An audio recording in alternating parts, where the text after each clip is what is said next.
وسلم تسليما كثيرا كثيرا.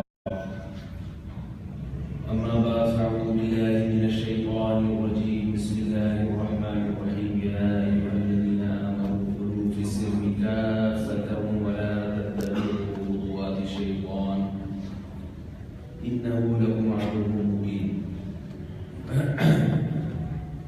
وقال النبي صلى الله عليه وسلم الكيس من دان نفسه وعمل لما بعد الموت. سفر تھا جس کی وجہ سے آج میں ذرا تاخیر سے پہنچ رہا ہوں. بیان 1:35 پر شروع ہو جاتا ہے.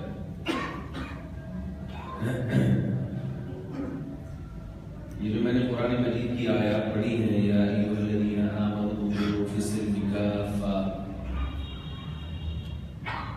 اے ایمان والو اسلام میں مکمل داخل ہو جاؤ. اسلام انسان جب سفر کرتا ہے تو اسے مختلف قسم کے لوگوں سے واسطہ پڑتا ہے. تو ایک ماحول کو دوسرے ماحول سے کمپیئر کرنے کا، مقابلہ کرنے کا موقع ملتا ہے. ایک چیز نظر آتی ہے کہ مسلمان جہاں بھی ہیں دنیا میں اسلام پر عمل تو کرتے ہیں مگر پورے اسلام میں داخل نہیں ہوتے. بات آ رہی ہے سمجھ میں؟ اسلام پر عمل تو ہوتا ہے مگر پورے اسلام میں داخل نہیں ہوتے. کہیں آپ کو نماز نظر آئے گی مگر گاڑی غائب. کہیں آپ کو حقوق اللہ کو نظر آئیں گے مگر حقوق العباد غائب. کہیں حقوق العباد کے معاملے میں لوگ بہت اچھے ہوں گے اخلاق کے معاملے میں، مگر اللہ کے معاملے میں معاملہ خراب. اور افسوس اس پر ہے کہ اب دنیا میں، پہلے تو یہ تھا کہ جن لوگوں کی نسبت علم کی طرف تھی وہ کم از کم گائیڈ صحیح کرتے تھے، وہ راستہ صحیح بتاتے تھے، بھئی یہ صحیح ہے اور یہ غلط ہے. اب جو معاملہ طے ہو رہا ہے، اب جو معاملہ چل رہا ہے، جو لوگ علم کی طرف منسوب ہیں ان میں بہت سارے لوگ گمراہی پھیلا رہے ہیں، راستہ ہی صحیح نہیں بتا رہے. ایسے ایسے مارکیٹ میں مولانا لوگ بھی آ رہے ہیں جنہوں نے دین یہ بنا دیا ہے کہ سب چلتا ہے. دین میں کیا ہے؟ سب چلتا ہے. یہ بھی ٹھیک ہے، وہ بھی ٹھیک ہے، یہ بھی صحیح ہے، یہ بھی صحیح ہے. نماز پڑھنی ہے تو پڑھ لو، سفر ہے تو چھوڑ دو. سفر میں نماز، جاب کی خاطر نماز چھوڑ دینا معمولی سی بات پہ. آج صبح دبئی ایئرپورٹ پہ میں نے کسی سے پوچھا کہ یہ فجر کی نماز کا ٹائم ہے تو یہ عملہ یہاں نماز نہیں پڑھے گا؟ سمجھ رہے ہیں؟ جو عملہ ہے، جو چیکنگ کر رہا ہے، تو یہ نماز کس وقت پڑھے گا؟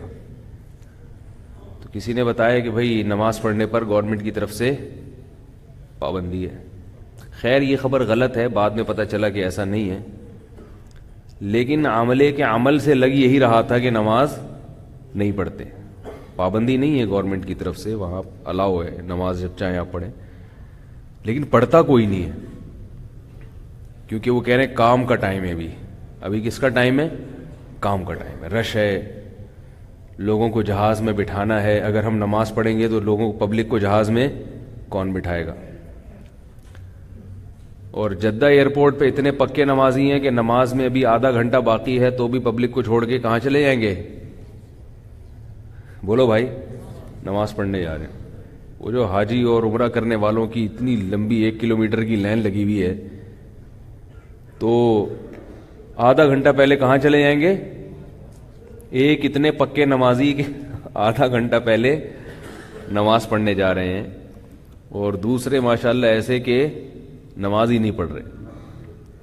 مسجدیں الحمدللہ جگہ جگہ ملیں گی. تو یہ بات خوب یاد رکھو. ایک بات تو میں آپ سے یہ عرض کروں کہ بر صغیر کے علماء کی قدر کریں. یہ جو ہندوستان پاکستان کے علماء ہیں ان کی بولو بھائی قدر کریں. یہ مارکیٹ میں ایسے علماء شارٹ ہیں. دنیا میں جب آپ جائیں گے نا, گھومیں گے پھریں گے, میں اپنے بڑے علماء سے یہ بات سنتا تھا کہ تقویٰ اور علم پختگی یہ ہندوستان کے علماء میں ہے. ہندوستان پاکستان ایک ہی, بنگلہ دیش بھی اس میں. تو مجھے اس وقت یہ بات سمجھ میں نہیں آتی تھی کہ دین نازل تو کہیں اور ہوا ہے تو یہاں کیوں ہے. لیکن جب انسان سفر کرتا ہے نا تو اسے بہت ساری چیزیں نظر آتی ہیں. داڑھیاں ہی نہیں ہیں مساجد کے اماموں کی. ہمارے ہاں الحمدللہ کم از کم مسجد کا امام بغیر داڑھی کے نہیں ملے گا. اب لوگ اس میں یہ بات کہتے ہیں کہ کیا داڑھی میں اسلام رکھا ہوا ہے؟ اتنی غور سے کسی کی داڑھی کیوں دیکھ رہے ہو بھائی؟ داڑھی میں یقیناً اسلام نہیں ہے, لیکن اسلام میں بہرحال داڑھی ہے. کم از کم اہل علم کو اپنا گیٹ اپ تو صحیح کر لینا چاہیے نا. حلیہ تو کم از کم اندر کا تو دیکھو, کوئی کسی کے نہیں جانتا کیا ہے, اور اندر تو تبدیل بھی ہوتا رہتا ہے. اندر کا انسان کبھی اچھا بن جاتا ہے اور کبھی خراب بن جاتا ہے. لیکن اوپر کا تو 100% اپنے اختیار میں ہے نا, اوپر کا حلیہ. داڑھی کاٹنا اتنا بڑا جرم ہے, تغییر خلق اللہ ہے, اللہ کی بنائی ہوئی تخلیق کو بگاڑ دینا. اب جو درس دینے والا ہے اسی کی داڑھی نہ ہو تو کیسے انسان. ایک وہاں صاحب کو میں نے دیکھا کہ سیرت پر بیان کر رہے تھے ایک صاحب, اور ان کے بیان سے لگ رہا تھا کہ ماشاءاللہ سیرت پر ان کا مطالعہ بہت مضبوط ہے. نبی کی سیرت بیان کی جا رہی ہے اور داڑھی کیا ہے بولو بھائی غائب. تو انسان فوراً سوال آتا ہے نا کہ حضرت آپ صلی اللہ علیہ وسلم کی سیرت اتنے خوبصورت انداز میں بیان کر رہے ہیں اور آپ کو نبی سے اتنی محبت ہے, تو آپ کا خود گیٹ اپ نبی جیسا کیوں نہیں ہے؟ میرا مقصد بھائی کسی بغیر داڑھی والے کا مذاق اڑانا نہیں ہے. بار بار کہتا ہوں کہ ہو سکتا ہے بغیر داڑھی والا ہم سے اچھا ہو. میں تو ایک شریعت کے حکم کی ایک اہمیت بیان کر رہا ہوں. اچھا برا کون ہے یہ تو اللہ ہی بہتر جانتا ہے. تو سوال پیدا ہوتا ہے نا, نعت خوان دیکھے ہوں گے آپ نے, اکثر نبی کی یاد میں مرے جا رہے ہوتے ہیں, کروڑوں کروڑوں روپے کماتے ہیں نبی کی یاد میں رو رو کے, نعتیں پڑھ پڑھ کے, مگر حلیہ دیکھو ماشاءاللہ کلین شیو ہوتے ہیں کہ نہیں ہوتے, لیکن رو رہے ہوں گے نبی کی یاد میں, نعتیں پڑھ پڑھ کے جھوم رہے ہوں گے, لوگوں کو بھی رلا رہے ہوں گے, ہائے نبی ہائے نبی. بھائی ابھی اتنی محبت ہے تو اللہ کے بندو تو کم از کم چہرہ تو رسول کے مطابق کر لو, چہرہ تو نبی کے مطابق کر لو, کیونکہ تم پبلک کے سامنے آ رہے ہو. ایک گناہ وہ ہوتے ہیں جو چھپ کے ہوتے ہیں, جو لوگوں کو نہیں پتا ہوتے, وہ انسان کا اور اللہ کا معاملہ ہے. ایک گناہ وہ جو سب ساری دنیا کے سامنے ہے, وہ زیادہ خطرناک ہیں. کل امتی معافا الا المجاہرین, آپ صلی اللہ علیہ وسلم نے فرمایا کہ جو کھل کے گناہ کرتے ہیں سب کے سامنے, ان کی معافی مشکل ہے. تو داڑھی کاٹنے میں ایک غلطی تو کیا ہے, فلا یغیرن خلق اللہ, اللہ کی بنائی ہوئی تخلیق کی مخالفت ہے. اور دوسرا جرم کیا ہے داڑھی کاٹنے میں, دیکھو جب بھی کوئی گناہ انسان سے ہوتا ہے نا تو تھوڑی دیر ہوتا ہے, کیا خیال ہے, پھر اس میں امکان ہوتا ہے کہ اس کو ندامت ہو اور یہ توبہ کر لے. 100 بار بھی گناہ ہو اور 100 بار بھی اس کی توبہ بولے نا بھائی ہو سکتی ہے. لیکن داڑھی کاٹنا ہے تو ایسا ہے کہ وہ تو 24 گھنٹے, کیا خیال ہے, لگا ہوا ہے جسم کے ساتھ. اب لوگوں نے کیا کیا کہ بھائی چلو نہیں رکھی جاتی تو توبہ استغفار کرو, اللہ سے توفیق مانگو. مسئلہ ہی چینج کرنا شروع کر دیا کہ یہ اسلام میں ضروری بولو نا بھائی نہیں ہے. دلیل کیا ہے کہ بھئی یہ تو سنت عمل ہے. یہ بڑی مصیبت ہے کہ آج کے دور میں ہر آدمی مفتی, نہ صرف یہ کہ مفتی بنا ہوا ہے بلکہ مفتی اعظم بنا ہوا ہے. میرا کوئی تعارف کروا رہا تھا یہ مفتی اعظم ہے, میں نے کہا اللہ کا واسطہ میں مفتی اعظم نہیں ہوں بھائی, کوئی چھوٹی چیز بھی کسی کو بنا دیا کرو. ہر آدمی کیا بنا ہوا ہے, مفتی اعظم. اور ہر آدمی خود بخود اجتہاد بھی کر رہا ہے, خود بخود قیاس بھی کر رہا ہے, جو جس کے ذہن میں آ رہا ہے ماشاءاللہ مارکیٹ میں فتویٰ لا رہا ہے. تو داڑھی کاٹنا گناہ کبیرہ ہے. آپ صلی اللہ علیہ وسلم نے حکم دیا اعفوا اللحا وقصوا الشوارب خالف الیہود والنصارى. البدایہ والنہایہ میں ایک واقعہ لکھا ہوا ہے کہ کسریٰ کے کچھ ایلچی آپ صلی اللہ علیہ وسلم کی خدمت میں آئے. وہ غیر مسلم تھے, ان کے چہروں پہ داڑیاں نہیں تھیں. آپ صلی اللہ علیہ وسلم نے ان کی طرف سے نظر کو پھیر لیا اور فرمایا تمہیں ایسی صورت بنانے کا کس نے حکم دیا؟ انہوں نے کہا ہمارے رب کسریٰ نے. آپ صلی اللہ علیہ وسلم نے فرمایا مگر میرے رب نے مجھے حکم دیا کہ میں داڑھیوں کو بڑھاؤں. تو اس لیے بھائی میں بار بار کہہ رہا ہوں, کسی کی توہین مقصد نہیں ہے, یہ حکم بہت اہم ہے اور یہ حکم صرف ہندوستان پاکستان میں ہی رہ گیا ہے بڑے پیمانے پر. میں یہ نہیں کہہ رہا وہاں کوئی نیک آدمی نہیں ہے, نیک ہر جگہ ہوتے ہیں, لیکن تھوڑے شارٹ ہو گئے ہیں زیادہ. ہو یہاں پھر بھی ہول سیل کے حساب سے پائے جاتے ہیں. عربوں میں داڑیاں ہی کاٹنے کا رواج, علماء کی بھی داڑیاں کٹ رہی ہیں. اور دوسرا ایک بڑی مسئلہ ایک یہ ہو گیا ہے کہ ازار سب ٹخنوں سے ڈھانکتے ہیں. آپ صلی اللہ علیہ وسلم نے ارشاد فرمایا ما اسفل من الازار الى الكعبین ففی النار. ازار شلوار جو بھی ہم لباس پہنتے ہیں, آپ صلی اللہ علیہ وسلم نے فرمایا کہ جو حصہ بھی ٹخنوں سے نیچے ہوگا ففی النار, کہاں ہوگا؟ مرد کے لیے اس کی اجازت نہیں ہے کہ وہ اپنی شلوار کو اپنے ازار کو کہاں لے کے جائے, اتنی کھینچ لے کہ وہ ٹخنوں سے نیچے. میں نے ایک مرتبہ سعودی عرب میں ایک صاحب کو دیکھا, ایک عربی کو دیکھا کہ ان کا جبہ ٹخنوں سے اوپر تھا, سمجھ رہے؟ تو میں ان کے پاس گیا, سلام کیا. میں نے کہا کہ ماشاءاللہ بڑے دنوں کے بعد مکہ میں کوئی ایسا آدمی نظر آیا ہے جو اس حدیث پر عمل کر رہا ہے کہ ازار ٹخنوں سے اوپر رکھو. تو میں نے کہا بڑی نوجوان تھے کوئی, میں نے کہا بڑی خوشی ہوئی آپ سے مل کے, عربی میں جو بھی ان سے بات چیت ہوئی. تو میں نے کہا یہ جو ہے یہاں رواج کیوں نہیں ہے مکہ میں اور مدینہ میں ازار کو؟ تو وہ بھی بیچارے افسوس کرنے لگے. کوئی سعودی عرب کے کوئی عالم تھے, بالکل نوجوان تھے. تو پرہیزگار لوگ ہر جگہ ہوتے ہیں, لیکن عربوں کی ان چیزوں کو دیکھ دیکھ کے پاکستانی بھی کیا ہو رہے ہیں, معاملہ ان کا بھی کیا ہو رہا ہے خراب. ایک صاحب کہنے لگے یار یہ داڑھی اتنی ضروری ہوتی اور لباس میں یہ اس کا خیال اتنا ضروری ہوتا تو سعودی عرب میں تو ہمیں نظر نہیں آتا. تو بھائی بات اصل تو کیا ہے, قرآن و سنت ہے نا جس کو ہم نے فالو کرنا ہے, اللہ اس کے رسول کے احکامات کو فالو کرنا ہے. تو اللہ اس کے رسول کے احکامات کو جو بھی فالو کرے گا ہم اس کو فالو کریں گے, چاہے وہ مکہ میں رہتا ہو چاہے وہ امریکہ میں رہتا ہو.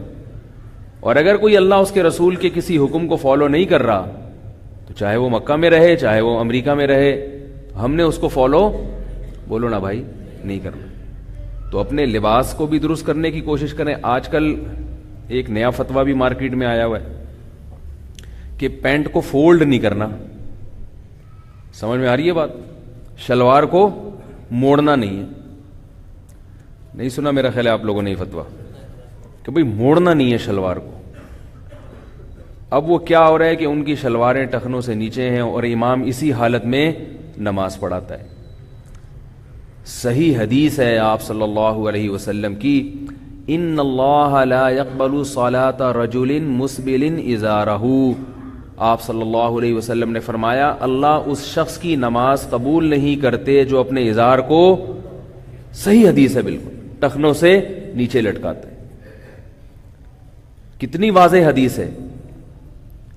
لیکن یہ ایک چینل سے یہ فتویٰ بھی مارکیٹ میں آ گیا اور یہ اتنا پھیلا اس چینل پہ یہ فتویٰ کہ یہ ہمارے سامنے ہی آیا. یعنی ہم نے اپنے بچپن میں بھی اس چینل کے لوگوں سے, ان علماء سے یہ کبھی نہیں سنا. وہ لوگ بھی یہی کرتے تھے کہ اپنے ازار کو شلوار کو ٹخنوں سے اوپر رکھتے تھے. تو بجائے اس کے کہ بھائی ماحول کے لحاظ سے اپنے آپ کو تبدیل کرو اسلام کے مطابق, ہم نے اسلام کو ماحول کے حساب سے تبدیل کرنا شروع کر دیا. اگر آپ کو شرم آ رہی ہے شلوار ٹخنوں سے اٹھاتے ہوئے یا پینٹ کو فولڈ کرتے ہوئے تو آپ بولو کہ اللہ تعالیٰ سے دعا مانگو, اللہ مجھے ہمت دے, ماحول معاشرے سے مقابلے کی توفیق عطا فرمائے. جب تک نہیں ہوتا توبہ استغفار کر لے انسان، لیکن شریعت کو تو تبدیل نہ کرے نا بھائی. کیا خیال ہے، غلط تو نہیں کہہ رہا؟ شریعت کو تو تبدیل نہ کرے. شریعت تو وہی ہے جو 1400 سال پہلے رسول اللہ صلی اللہ علیہ وسلم لے کر آئے تھے. یہ لوگ جو پینٹ پہن کے نماز پڑھتے ہیں اور ان کو شرم آتی ہے کہ بھئی ٹخنوں سے اوپر پینٹ ہوگی تو ہم برے لگیں گے دیکھنے میں، تو اس کا ایک حل یہ ہے کہ پینٹ پہنو ہی نہیں. کیا خیال ہے بھائی؟ شلوار قمیض پہن لو، کیا اس میں کیا جا رہا ہے؟ پینٹ پہننا جائز ہے، کوئی فرض واجب تو نہیں ہے نا. میرا خیال ہے نہیں آ رہی سمجھ میں بھائی، پینٹ پہننا کوئی فرض تو نہیں ہے. اور اگر پہننی ہی ہے تو ایک ٹیکنیکل طریقہ آپ کو بتا دیتا ہوں. جو شوز آپ خریدیں نا پینٹ کے ساتھ، وہ شوز ٹخنوں سے اوپر ہوں. آئی بات سمجھ میں؟ تو پھر جب اوپر سے پینٹ آئے گی تو وہ نیچے آپ کے ٹخنے کھلے ہوئے نظر نہیں آئیں گے. تو شریعت پر عمل بھی ہو جائے گا اور دیکھنے میں آپ کے خیال کے مطابق عجیب سے بھی نہیں لگیں گے. آپ کے خیال، ورنہ آدمی شریعت پر عمل کر کے عجیب سا نہیں لگتا. جو شریعت پر عمل نہ کر رہا ہو وہ عجیب سا ہوتا ہے. لیکن ماحول چینج ہو گیا نا، تو جو کر رہا ہے وہ برا لگ رہا ہے. اس کی مثال ہمارے حضرت دیا کرتے تھے کہ اگر کسی علاقے میں سب لوگوں کی ناک کٹ جائے، کوئی حادثہ ہوا، تو اس علاقے میں جو ناک والا آئے گا وہ شرمندہ ہوگا. لوگ اسے کہیں گے یہ منہ پہ کیا لگایا ہے بھائی یوں کر کے تم نے، کہیں گے نا اس کو ابھی یہ کیا لگایا ہے بھائی. لوگ کہیں گے ناکو آ گیا ناکو.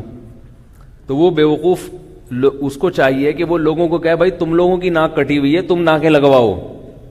لیکن وہ بیوقوف اگر ماحول سے متاثر ہو اور کہے یار سب کی کٹی میں میری عجیب سی نوک لگ رہی ہے، اپنی ہی کاٹ ڈالے، تو بیوقوف ہوگا کہ نہیں ہوگا؟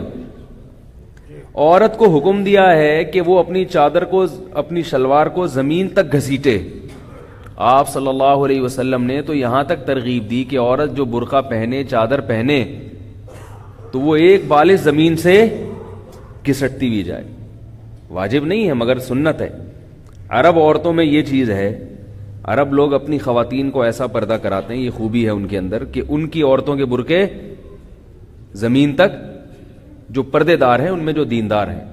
اور یہ جو آستینیں ہیں یہ بھی ہاتھوں سے باہر نکل رہی ہوتی ہیں. اور ہمارے ہاں جو برقعے مارکیٹ میں چل رہے ہیں خواتین کے، برقع زیادہ اچھا ہوتا ہے. یعنی خاتون برقع پہنتی ہیں نا تاکہ لوگ بد نظری سے بچیں، تو برقع پہن کے بد نظری پبلک زیادہ کر رہی ہوتی. ایک صاحب مجھے کہنے لگے یار اتنے اچھے اچھے برقعے آئے ہوئے ہیں، دل چاہتا ہے برقع ہی لے جاؤ گھر میں. ٹھیک ہے، مارکیٹ میں برقعے اتنے اچھے اچھے آئے ہوئے ہیں کہ دل چاہتا ہے کہ برقع ہی لے جاؤ. تو یہ بھی غلط ہے بھائی. تو اللہ نے عورت کو حکم دیا تھا کہ وہ ازار چھپائے، ٹخنے سے نیچے کرے، اور مرد کو حکم دیا کہ وہ اپنی شلوار کو یا کوئی بھی چیز پہنی ہوئی ہے تو ٹخنوں سے اوپر رکھے. تو الٹا معاملہ ہو گیا کہ خواتین نے ٹخنے ننگے کرنے شروع کر دیے اور مردوں نے، تو ان کو برا نہیں لگ رہا جن کو لگنا چاہیے، اور جس کو برا نہیں لگنا چاہیے اس کو برا لگ رہا ہے. تو یہ حل بھی کر سکتے ہیں آپ، سمجھ رہے ہیں. اور اگر آفس میں کہیں مجبوری ہے، یونیفارم پہننا ہے جس میں وہ ٹخنے کھولنے کی اجازت نہیں دیتے، تو یہاں مجبوری میں گنجائش ہے کہ جب تک آفس ٹائم ہے آپ باس کی سختی سے بچنے کے لیے ڈھک لیں، اور جیسے ہی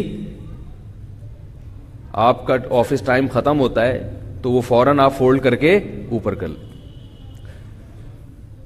یہ لیکن مجبوری میں داڑھی کاٹنا جائز نہیں ہے، مجبوری میں ٹخنے ڈھانکنا جائز ہے. دونوں میں فرق کیا ہے اس کا بھی وقت نہیں ہے، ورنہ میں دلائل سے بتاتا کہ دونوں میں فرق کیا ہے. بعض چیزیں مجبوری میں جائز ہو جاتی ہیں اور بعض مجبوری میں جائز. نماز چھوڑنا مجبوری میں جائز ہے؟ بولو بھائی، نماز کسی قیمت پہ جائز نہیں. اگر نماز قضا کرنے کی اجازت ہوتی کسی بھی درجے میں تو اللہ حالت جنگ میں، میدان جہاد میں اجازت دے دیتے کہ نماز چھوڑ دو، ابھی گولیاں چل رہی ہیں. اللہ نے نماز کا طریقہ تو بدل دیا لیکن نماز چھوڑنے کی اجازت نہیں دی. پہلے میں یہ شلوار ٹخنوں سے اوپر والا، کیونکہ میں یہ دو چیزیں بہت دیکھ رہا ہوں، وہاں جہاں بھی گیا ہوں میں، سفر کرو وہ سب علماء کی بھی ازار نیچے، اور آدمی حیران ہو جاتا ہے بھائی کیا کر رہے ہو. کوئی نیک ہو برا ہو سب کا حساب، اللہ ماشاءاللہ جن کو اللہ بچائے. تو ہمارے جو پاکستانی لوگ ہیں نا وہ کہتے ہیں کہ یہ ہمارے مولویوں نے کچھ ضرورت سے زیادہ سختی کی ہوئی ہے، ان کے ہاں تو کتنی آزادی ہے. تو ایسا نہیں ہے، یہ اللہ اس کے رسول کا حکم ہے. اور وہاں بھی عالم سے آپ فتویٰ لیں گے تو وہ یہ کہیں گے ٹخنے ڈھانکنا حرام ہے. بھائی جب آپ بھی کہہ رہے ہیں حرام ہے تو آپ نے کیوں ڈھانکے ہوئے؟ تو یہ بڑی گڑبڑ ہوتی ہے. تو یہ جو مسئلہ ہے نا، بعض لوگ کہتے ہیں تو تکبر کی وجہ سے حرام ہے، ہم میں تو تکبر نہیں ہے. اور بعض لوگ یہ کہتے ہیں کہ حضرت ابو بکر صدیق رضی اللہ تعالی عنہ کو رسول اللہ صلی اللہ علیہ وسلم نے ٹخنے ڈھانکنے کی اجازت دی تھی. بعض لوگ یہ کہتے ہیں. حدیث میں آتا ہے کہ آپ صلی اللہ علیہ وسلم نے فرمایا کہ ازار کا جو حصہ بھی لٹکے گا تو وہ جہنم کی آگ میں ہوگا.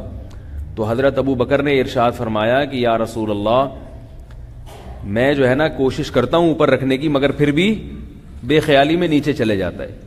تو آپ صلی اللہ علیہ وسلم نے فرمایا انک لست ممن جرہ خیلا، تم تکبر کی وجہ سے ایسا نہیں کرتے. تو اس حدیث سے بعض لوگوں نے یہ سمجھا ہے، بعض لوگوں نے، کہ دیکھو یہ تو تکبر کی وجہ سے لٹکانا حرام ہے.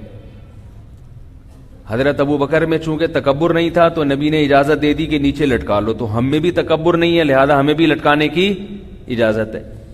تو یاد رکھیے نبی صلی اللہ علیہ وسلم نے حضرت ابو بکر کو ڈھانکنے کی اجازت نہیں دی، بلکہ حضرت ابو بکر نے جو یہ فرمایا نا کہ بے خیالی میں ہو جاتا ہے، تو اس بے خیالی کی ریزن بیان کی ہے کہ زیادہ فکر کرنے کی ضرورت نہیں ہے، تمہارے اندر کبر نہیں ہے.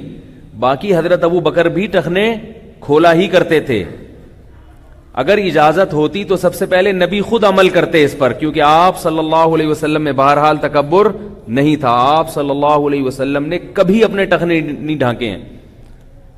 حضرت عثمان رضی اللہ تعالی عنہ جب صلح حدیبیہ کے موقع پر گئے ہیں مکہ، مشرکین مکہ سے بات چیت کے لیے، تو آپ کا ازار بھی ٹخنوں سے اوپر تھا. اس پر مشرکین مکہ نے آپ کا مذاق اڑایا. تو آپ نے فرمایا کہ تم بے وقوفوں کی وجہ سے میں اپنے نبی صلی اللہ علیہ وسلم کی سنت کو ترک، جملہ مکمل کر دیا کریں، نہیں کر سکتے. سمجھ رہے کہ نہیں سمجھ رہے؟ تو اس سے پتہ چلتا ہے کہ یہ اس وقت سے مذاق بھی اڑایا جاتا رہا ہے اس سنت کا، اور اس وقت سے صحابہ مضبوطی سے اس پر عمل بھی کرتے رہے. تو حضرت عمر رضی اللہ تعالی عنہ کی جب شہادت کا وقت آیا، ایک مجوسی نے آپ کے برچھا مارا تھا فجر کی نماز میں، تو آپ زخمی ہو گئے، اور آپ جب کوئی چیز کھاتے تھے تو اس زخم کے راستے سے باہر نکل آتی تھی. اس سے آپ کو یقین ہو گیا کہ اب میری زندگی ختم ہونے والی ہے. ایسی سخت حالت میں آپ نے ایک شخص کو دیکھا جو آپ کے پاس آیا، اس کا ازار ٹخنوں سے نیچے تھا. حضرت عمر نے اس بیماری کی حالت میں اس کو بلایا اور اس کو حکم دیا کہ اپنا ازار ٹخنوں سے اوپر کرو.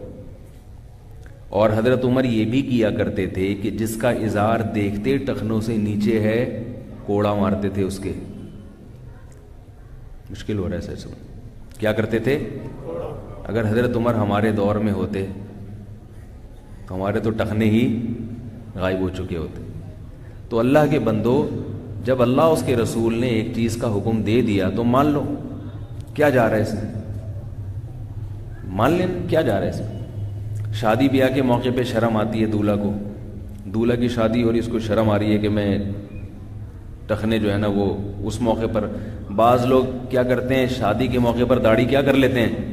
چھوٹی کر لیتے ہیں کہ یار کم از کم اس دن تو ہم ہینڈسم لگیں دیکھنے میں. تو اتنا کیوں ڈر رہے ہو بیوی سے بھائی؟ ابھی سے اتنا ڈر رہے ہو ماحول اور معاشرے سے تو آگے کیسے چلو گے؟ بولو بھائی میں یہی حلیہ ہے، اسی میں قبول کرنا ہے تو قبول کرو، نہیں کرنا تو جاؤ. کیا خیال ہے؟ قبول کرنا ہے کرو، نہیں کرنا تو نکلو. تو ایک حکم تو یہ ہے جو دنیا میں ذرا شارٹ ہوتا ہوا نظر آ رہا ہے داڑھی کا، یعنی جب بھی کہیں بھی سفر ہوتا ہے تو دینداروں میں بھی، لیکن الحمدللہ جب یہاں آتے ہیں تو ہمارے علماء کی داڑھیاں بھی نظر آتی ہیں اور ازار بھی ٹخنوں سے اوپر نظر آتا ہے. خوشی ہوتی ہے کہ الحمدللہ بر صغیر میں اس کا اہتمام کیا جاتا ہے. دوسرا مسئلہ ہے نمازیں گول کرنے کا. سفر میں نماز کو لوگ بہت ہلکا سمجھتے ہیں اور سفر میں نمازیں گول کر دی جاتی ہیں، اور دلیل یہ دی جاتی ہے کہ سفر کیا ہے؟ ایک عذر ہے. تو یاد رکھو سفر میں اللہ نے 4 کی 2 اسی لیے کر دی ہیں کہ تمہارے پاس اس کو چھوڑنے کا اب کوئی بہانہ، بولو نا بھائی، نہ۔ ایک اور تھوڑی سی گڑبڑ جو نظر آتی ہے، آپ جب کہیں سفر کریں گے تو وہ لوگ ذرا سی بات پہ 2 نمازوں کو اکٹھا پڑھ لیتے ہیں، یہ بھی آپ نے دیکھا ہوگا بہت زیادہ، ظہر اثر ملا لی اور مغرب اور عشاء ملا لی۔ تو یہ بات تو ٹھیک ہے کہ امام شافعی کے نزدیک عرب ملکوں میں زیادہ تر فقہ حنبلی کو یا شافعی کو فالو کیا جاتا ہے، سب عرب میں نہیں، بہت سارے عرب کنٹریز میں فقہ حنفی کو بھی فالو کیا جاتا ہے، لیکن خاص طور پہ سعودی عرب میں اور یہ UAE میں زیادہ تر فقہ حنبلی اور فقہ شافعی ہے۔ تو ان دونوں فقہ میں اجازت ہے کہ آپ سفر میں 2 نمازیں اکٹھی پڑھ سکتے ہیں، لیکن اتنی چھوٹ نہیں ہے جتنی ان لوگوں نے بنا لی ہے۔ میں اس کی زیادہ تفصیل میں نہیں جاؤں گا۔ علامہ ابن قیم رحمہ اللہ تعالی نے یہ بات لکھی ہے کہ سفر میں 2 نمازیں اکٹھی کرنا آپ صلی اللہ علیہ وسلم کی متوارث سنت نہیں ہے، سخت مجبوری میں آپ نے یہ کام کیا ہے۔ اور آپ دیکھیں گے کبھی سفر کریں گے تو وہ سمجھتے ہیں کہ سفر میں 2 نمازوں کو بہرحال ایک ہی ٹائم پہ پڑھنا یہ گویا کہ فرض ہے، یہ اتنا اہتمام کرتے ہیں۔ تو ہمارے پاکستانی لوگ بھی کیا کرنا شروع کر دیتے ہیں، ظہر کے ساتھ اثر پڑھ رہے ہیں، مغرب کے ساتھ عشاء پڑھ رہے ہیں، پھر کبھی ظہر کے وقت میں ہی اثر پڑھ رہے ہیں، کبھی ظہر کو قضا کر کے اثر کے وقت اثر اور ظہر ملا رہے ہیں، کبھی مغرب میں عشاء پڑھ رہے ہیں، کبھی عشاء کے وقت میں۔ تو اتنی چھوٹ کہ بالکل اتنی آزادی کے ساتھ، یہ جمہور کا مذہب نہیں ہے۔ اور فقہ حنفی میں تو 2 نمازوں کو اس طرح سے اکٹھا کرنا کہ بالکل ہی قضا کر دیں ایک نماز کو، اس کی اجازت نہیں ہے۔ امام ابو حنیفہ رحمہ اللہ تعالیٰ کے نزدیک یہ جو حدیث میں آتا ہے نا کہ نبی صلی اللہ علیہ وسلم نے، بھائی ان بچوں کو چپ کرائیں، بچوں کو چپ کرائیں کہ آپ صلی اللہ علیہ وسلم نے 2 نمازیں جمع کی ہیں۔ امام ابو حنیفہ کے نزدیک اس کا مطلب یہ ہے کہ اس طرح سے جمع کی ہیں کہ ظہر کو مؤخر کیا، عصر کے قریب تک پہنچا دیا، ظہر پڑھتے ہی عصر کا وقت داخل ہو گیا تو فوراً عصر پڑھ لی، مغرب کو مؤخر کیا یہاں تک کہ جب مغرب کا وقت قضا ہونے کے قریب ہو گیا تو مغرب پڑھی اور فوراً تھوڑی دیر میں عشاء پڑھ لی، اس طرح سے جمع کیا ہے۔ بعض لوگ اس بارے میں امام ابو حنیفہ پر یا جو حنفی مذہب کو فالو کرتے ہیں اس پہ بہت طنز کرتے ہیں کہ یہ لوگ حدیثوں کے منکر ہیں، کیونکہ بہت ساری حدیثوں میں ہے کہ آپ صلی اللہ علیہ وسلم نے سفر میں 2 نمازیں ایک ساتھ پڑھی ہیں، اکٹھی پڑھی ہیں۔ تو اکٹھی پڑھنے کا یہ مطلب ہے۔ بعض لوگ یہ کہتے ہیں کہ حدیث میں تو آتا ہے کہ آپ صلی اللہ علیہ وسلم نے ظہر کو عصر کے وقت تک لے گئے، یعنی عصر گویا عصر کے وقت میں داخل کر دیا، تو وہاں عصر کے وقت تک لے جانا یہ عصر کے وقت کے قریب لے جانے سے کنایا ہے۔ بعض دفعہ کوئی چیز کسی کے قریب بھی ہوتی ہے تو وہ اس کو جیسے ہم کہتے ہیں نا مسجد تک آیا، حالانکہ مسجد کے اندر ابھی داخل نہیں ہوا ہوتا، اس کے قریب پہنچ گیا ہوتا۔ اور اگر کسی راوی نے یہ بیان کر بھی دیا کہ ظہر کو بالکل عصر کے وقت میں پڑھا ہے تو یہ راوی سے بیان کرنے میں غلطی بھی ہو سکتی ہے، اس لیے کہ ظہر اور عصر کا وقت جب قریب ہوتے ہیں نا دونوں، اتنا مشتبہ ہوتا ہے کہ 100% یقین نہیں ہوتا کہ ابھی عصر کا وقت شروع ہوا ہے یا نہیں ہوا، پہلے نقشے تھوڑی تھے۔ اب آپ کہہ سکتے ہیں کہ بھئی راوی سے غلطی ہو سکتی ہے، پھر تو کسی بھی حدیث پر اعتبار نہیں ہے، پھر تو ہر آدمی ہر حدیث کے بارے میں کہے گا۔ تو ہم کہتے ہیں ایسا نہیں ہے، یہاں راوی کی میں غلطی کا امکان اس لیے لیا جائے گا کہ اس کے خلاف جو دلائل ہے وہ بہت مضبوط ہیں۔ پہلی دلیل قرآن مجید میں آتا ہے ان الصلاۃ کانت علی المؤمنین کتابا موقوتا، نماز مومنین پر مقررہ اوقات میں فرض ہیں، اس میں سفر اور حضر کی کوئی قید نہیں ہے۔ دوسری دلیل صحیح حدیث ہے ترمذی کی، عبداللہ ابن مسعود رضی اللہ تعالی عنہ جو نبی کے سفر اور حضر کے ساتھی ہیں، انہوں نے فرمایا کہ آپ صلی اللہ علیہ وسلم نے نماز کو کبھی بھی اپنے وقت سے مؤخر نہیں کیا، کبھی بھی نہیں کیا، سوائے 2 موقع پہ جو حج کے ہیں، ورنہ کبھی بھی نہیں کیا آپ صلی اللہ علیہ وسلم نے، نہ مقدم کیا نہ مؤخر کیا، ہمیشہ ہر نماز اپنے وقت پہ پڑھی ہے۔ اور تیسری حدیث صحیح مسلم کی حدیث ہے کہ آپ صلی اللہ علیہ وسلم نے مدینہ منورہ میں بغیر بارش کے، بغیر بیماری کے، بغیر کسی شرعی عذر کے، یعنی کوئی بارش، بیماری یا سفر کے، 2 نمازوں کو اکٹھا پڑھا ہے، ظہر اور عصر کو. بات آ رہی ہے سمجھ میں؟ یہاں اگر ہم اس حدیث میں بھی اکٹھے کا وہی معنی لے لیں تو اس کا مطلب کیا ہوا کہ آپ سفر کے بغیر بھی 2 نمازیں جمع کر سکتے ہیں، حالانکہ اس کا کوئی بھی قائل نہیں ہے. تو یقیناً یہاں جمع کرنے کا کیا مطلب ہے؟ نماز اپنے اپنے وقت پہ پڑھی، مگر ظہر کو مؤخر کیا اور عصر کو مقدم کیا ہے. تو جیسے یہاں جمع کرنے کا جو مطلب ہے، تو امام ابو حنیفہ کے نزدیک سفر میں جہاں بھی جمع کا مسئلہ آئے گا تو وہاں جمع کرنے کا بھی وہی مطلب ہوگا. یہ حدیث بہت زبردست قرینہ ہے اس پر. اور عبداللہ ابن عمر رضی اللہ تعالی عنہ سے صحیح سند سے ثابت ہے کہ سفر کر رہے تھے تو آپ نے دیکھا آپ کی زوجہ کا خط آیا کہ میں بستر مرگ پر ہوں، میری موت واقع ہونے والی، آپ جلدی آئیں. تو آپ جلدی گئے ہیں، سفر کیا ہے آپ نے، تو مغرب کی نماز نہیں پڑھی آپ نے. آپ کے ساتھیوں نے کہا کہ آپ مغرب پڑھیں، آپ نے اس کو مؤخر کیا. یہاں تک کہ راوی کا بیان ہے کہ جب بالکل شفق احمر غائب ہونے کے قریب، یعنی مغرب کا وقت قضا ہونے کے قریب ہو گیا، تو اس وقت آپ نے مغرب کی نماز پڑھی، تھوڑی دیر انتظار کیا اور پھر فوراً عشاء کی نماز پڑھ لی. تو امام حنیفہ کے نزدیک چونکہ نماز بہت بڑی عبادت ہے، اس میں احتیاط والا پہلو لازم ہے، تو جب تک اس کے خلاف 100% مضبوط دلائل جس میں تعویل ممکن ہی نہ ہو، وہ جب تک ثابت نہیں ہوں گے، تو امام صاحب فرماتے ہیں کہ سفر ہو یا حضر، آپ کو نمازیں اپنے وقت کے اندر ہی پڑھنی ہے. نماز نہ قضا کر سکنی ہے اور نہ دوسری نماز کو پہلے وقت میں پڑھنا ہے. لیکن چونکہ مسئلہ بہرحال اختلافی ہے، دوسرے ائمہ اس کے قائل ہیں، تو علماء نے لکھا ہے کہ شدید مجبوری میں دوسرے فقہ کو فالو کیا جا سکتا ہے. وہ شدید مجبوری کیا ہے کہ نماز ہی نہیں پڑھنے دے رہا ڈرائیور آپ کو. پہلے تو بس ڈرائیور جب نماز نہ پڑھنے دے اسے تھوڑا سا پھڈے بازی بھی کریں. اسلام میں بعض موقع پہ تھوڑے بہت پھڈے بازی بھی، بولو نا بھائی، جائز.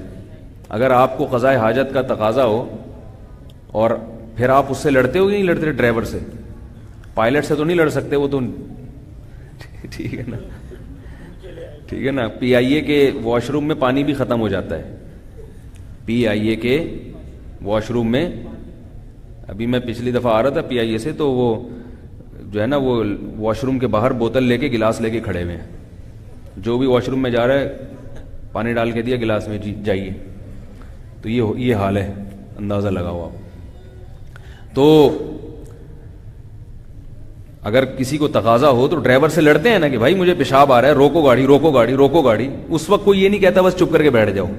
نماز کا ٹائم گزر رہا ہوگا تو بس ڈرائیور سے کچھ بھی نہیں کہتے. ایک دفعہ پوچھ لیتے ہیں ہاں بھائی روکے گا؟ وہ کہہ نہیں روکے گا نہیں، چلو بعد میں قضا پڑھ لیں گے.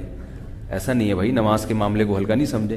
تو حتی الامکان اس کو فورس کریں، اس کو دباؤ ڈالیں کہ ہم کلمہ گو ہیں، ہمارا ملک اسلامی ملک ہے، ہمیں نماز کے لیے روکو. پھر بھی نہیں روکتا، پوری کوشش کر لی، تو پھر بہرحال دوسرے مجتہدین کو بھی وہ بھی اسلام کے مجتہدین ہیں، تو پھر جمع بین الصلاتین ایسی صورت میں گنجائش ہے، اس کو فالو کر سکتے ہیں. پوری کوشش جب کر کے دیکھ لی نہیں عمل ہو رہا تو پھر کر سکتے ہیں. تو اس لیے بھائی، اور ایک آخری بات، سفر میں سنتوں کا مسئلہ. بہت سے لوگوں نے دیکھا سفر میں سنتیں بالکل شارٹ، یہ بھی غلط ہے. سنت مؤکدہ، بس یہ آخری مسئلہ بیان کر کے ابھی ختم کرتا ہوں بات. سنت مؤکدہ جو ہے نا، یہ یاد رکھیں، سفر میں جو ہم 4 کی 2 پڑھتے ہیں نا، یہ اجتہاد نہیں ہے، یہ نص سے ثابت ہے. اور یہ نص خلاف قیاس ہے. یہ نص کیا ہے؟ تھوڑی سی گاڑی بات زبان آ رہی ہے. یہ خلاف قیاس. خلاف قیاس کا مطلب یہ ہے کہ سفر میں بعض دفعہ آدمی بہت سہولت سے ہوتا ہے، پھر بھی شریعت نے کیا کہا؟ 4 کی 2 پڑھو. اور بعض دفعہ آپ اپنے مقام پہ بڑی ٹینشن میں ہوتے ہیں، مگر پھر بھی 4 کی 2 کی اجازت نہیں ہے. تو یہ فرض کے ساتھ خاص ہے.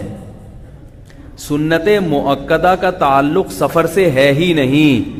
سنت مؤکدہ کا تعلق اس سے ہے کہ اگر آپ کسی ٹینشن میں ہیں، جلدی میں ہیں، تو سفر ہو یا حضر ہو، آپ سنت مؤکدہ چھوڑ سکتے ہیں. اور اگر کسی ٹینشن میں نہیں ہے، جلدی نہیں ہے، تھکاوٹ نہیں ہے، تو سفر ہو یا حضر ہو، سنت مؤکدہ مؤکد ہی رہتی ہے. ہر آدمی فنٹر بن رہا ہے آج کل. اب سفر میں آپ کہیں اسلام آباد جا رہے ہیں، آپ 15-14 دن کے لیے اسلام آباد میں آپ جائے ہوٹل میں یا کسی کے گھر میں جا کے ٹھہر گئے آپ، ایئر کنڈیشن روم میں کھانا کھایا, سو گئے, اٹھے, بالکل کوئی ٹینشن نہیں ہے, اب آپ نے 14 دن ادھر ہی مزے سے رہنا ہے. اب میں دیکھ رہا ہوں لوگ سنتیں ہی نہیں پڑھ رہے. بھائی ظہر کی 4 سنت پڑھ لو, 2 فرض پڑھ لو. تو کہہ رہے ہیں جب اللہ نے 4 کی 2 کر دی جو فرض تھے, اب دیکھو یہ کیا ہے, فنٹر گیری. یہ کیا ہے, مجتہد بنے میں. جب اللہ نے 4 کے 2 کر دیے تو وہ 4 کیوں پڑھوں میں پوری, وہ تو بالکل وہ جو فرض تھے وہ آدھے ہو گئے, تو سنت تو بالکل غائب ہونی چاہیے. تو بھائی اپنی طرف سے خام خواہ کے فنٹر بننے کی کوشش نہ کریں. 4 کے 2 اس لیے ہو گئے کہ اس میں قضا کا آپشن نہیں ہے. آئی بات سمجھ میں, اس میں قضا کا کوئی آپشن ہے نہیں, اس لیے اللہ نے وہ خود ہی 2 کر دیے کہ اب تم نے اس کو نہیں چھوڑنا. سنتوں میں قضا کا آپشن ہے کہ اگر تکلیف میں ہو, مشقت میں ہو تو چھوڑی بھی جا سکتی ہیں, اور جب تکلیف نہیں ہے, مشقت نہیں ہے, تو وہ پوری رہتی ہیں اور وہ موقدہ ہی رہتی ہیں. آپ صلی اللہ علیہ وسلم کی صحیح حدیث سے ثابت ہے کہ آپ نے سفر میں سنتیں بھی پڑھی ہیں. ہاں جلدی میں ہے, ڈرائیور نکل جائے گا, وہ پٹھان ڈرائیور زر زر کوا, کبھی بس سے جا رہے ہو نا تو ابھی اترتے ہیں نہیں, وہ پہلے سے زر کوا, مجھے تو یہ لفظ ہی وہاں سے یاد ہوا ہے. وہ واش روم میں بیٹھنے نہیں دیتا, وہ ایک دم پاؤں بجانا شروع کر دے گا. تو ایسی کنڈیشن ہے, آپ سفر میں اترے ہوئے, تو وہاں میں ساتھیوں سے یہ کہتا ہوں بھائی صرف فرض پر اکتفا کرو. وہاں بھی لوگ خوشو خضو سے باقاعدہ سنتوں میں لگ گئے, تو پھر خود بھی تکلیف ہوگی, مسافروں کو بھی تکلیف ہوگی. راستے میں ٹریول کر رہے ہیں یا ایئرپورٹ پہ ہیں, جہاز اڑنے والا ہے, صرف فرض پڑھیں آپ, سنتیں چھوڑ دیں. یا ٹرین میں سفر کر رہے ہیں, فرض پڑھ لیں آپ. لیکن جب کسی مقام پہ پہنچ گئے, تسلی سے نہا دھو لیے, بالکل فریش ہو گئے, تو پھر سنت موقدہ ویسی ہی ہوتی ہیں جیسے سنت موقدہ یہاں ہوتی ہیں. سمجھ رہے ہیں کہ نہیں سمجھ رہے؟ تو یہ کچھ احکام تھے. اللہ تعالی ہم سب کو سمجھنے کی, عمل کرنے کی توفیق عطا فرمائے. وما علینا الا البلاغ.